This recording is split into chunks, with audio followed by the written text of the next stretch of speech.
ce n'est pas une décision politique, a affirmé le président Emmanuel Macron. Alors, je vous pose, voilà, je dis à nos auditeurs qui ne voient pas que vous me faites un signe pour dire que c'est de la foutaise, hein, permettez-moi de prendre ce mot, c'est ce que vous voulez dire. J'allais vous interroger avec votre expérience quand un président ou un responsable politique dit que ce n'est pas une décision politique, c'est que... Bon, c'est évidemment une décision politique, c'est une honte.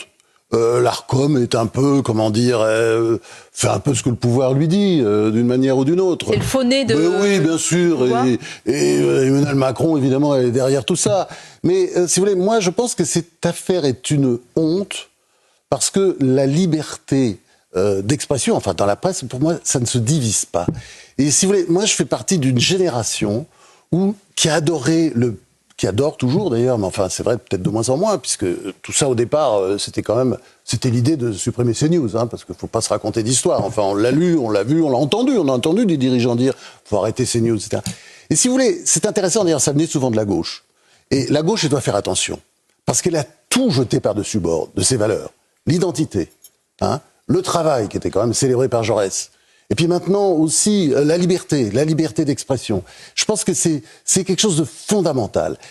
Et je veux dire, c'est ça la démocratie, c'est d'accepter toutes les opinions. Moi, je suis pas... Surtout celles qui sont contraires. Je suis pas fan de Cyril Hanouna, j'ai jamais été dans son émission. Mais donc, le sujet, c'est pas ça, c'est que, en plus, c'était la première chaîne de la TNT. Effectivement, oui, avec des records. Il y a quelque chose comment dire, ce qui me choque le plus, je vais vous dire, quand je dis que c'est une honte, c'est l'apathie générale avec laquelle cette décision a été accueillie, comme si c'était normal. Non, ce n'est pas normal. C'est pas normal, et merci, puis ça fait du bien d'entendre votre liberté, François-Olivier Gisbert.